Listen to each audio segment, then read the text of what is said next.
સતત 14મા વર્ષે ચાલતા નિઃશુલ્ક છાસ કેન્દ્રમાં સ્વ શશિકાંતભાઈ મોરબિયાને શ્રદ્ધાંજલિ અપાઈ। નવચેતન ભગવાન મહાવીર માનવ કલ્યાણ કેન્દ્ર ભુજના ઉપક્રમે માંડવીમાં સતત 14મા વર્ષે માંડવીના નવાપરા વિસ્તારમાં સ્વ શશિકાંતભાઈ ખીમજીભાઈ મોરબિયાના મુખ્ય દાનથી ચાલતા નિઃશુલ્ક છાસ કેન્દ્રમાં સ્વ શશિકાંતભાઈ મોરબિયાને શ્રદ્ધાંજલિ અર્પતો કાર્યક્રમ યોજાયો હતો। નવચેતન ભગવાન મહાવીર માનવ કલ્યાણ કેન્દ્રના પ્રોજેક્ટ ચેરમેન દિનેશકુમાર મણીલાલ શાહે સ્વ શશિકાંતભાઈ મોરબિયાને શ્રદ્ધાંજલિ અર્પતા જણાવ્યું હતું કે સદગતે માંડવી છોડ્યા પછી પણ તેઓ માંડવીને ભૂલ્યા નહોતા અને સતત 14મા વર્ષે માંડવીના નિઃશુલ્ક છાસ કેન્દ્ર માટે રૂપિયા 3 લાખનું અનુદાન આપેલ હતું।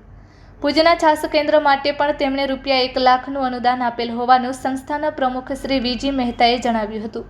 સદગતના વિધનથી માંડવીના નિઃશુલ્ક છાસ કેન્દ્રના 550 લાભાર્થીઓમાં ભારે શોકની લાગણી ફેલાઈ છે।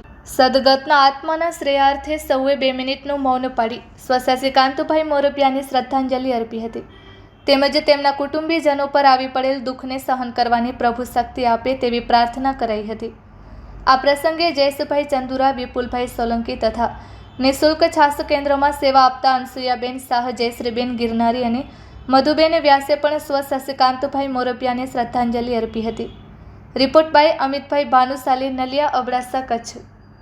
નવચેતન ભગવાન મહાવીર માનવ કલ્યાણ કેન્દ્ર આ સંસ્થા દ્વારા છેલ્લા 14 વર્ષથી આ માંડવીમાં નિઃશુલ્ક છાસ કેન્દ્ર ચાલી રહ્યું છે।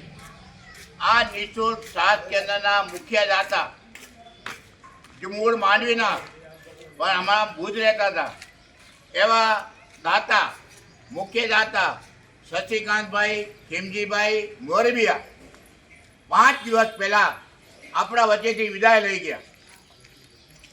શશિકાંતભાઈ માંડવી છોડ્યા પછી પણ એમને માંડવી પ્રત્યે ખૂબ જ લાગણી હતી।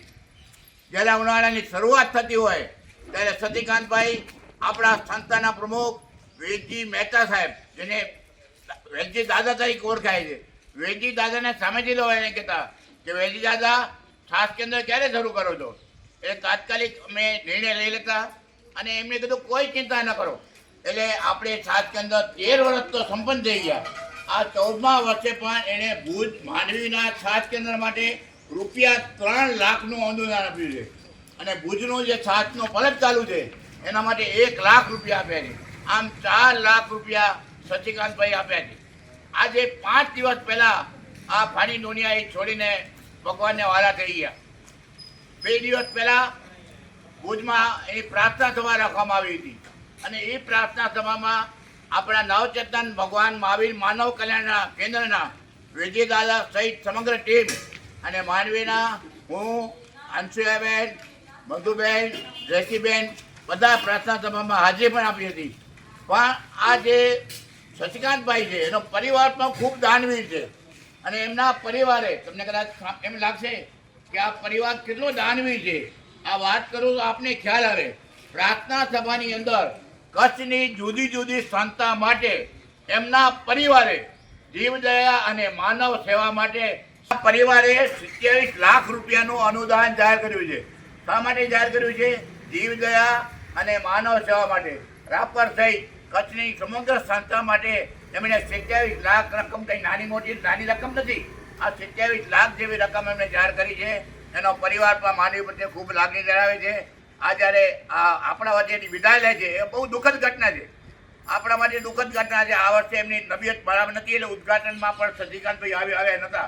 દર વર્ષે ઉદ્ઘાટનમાં આવતા, પછી એક વખત આવતા, પણ આ વખતે તબિયતના હિસાબે આવી ન શક્યા અને આપણા વચ્ચે જ્યારે વિદાય રહ્યા છે આપણે ખૂબ જ દુઃખની લાગણી આપણી સંસ્થા અનુભવી છે।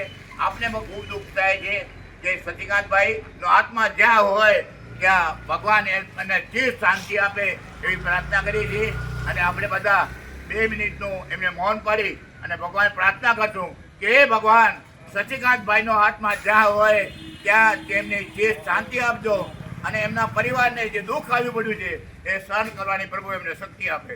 તો આપણે બધા હવે 2 મિનિટનું મૌન પાડશું।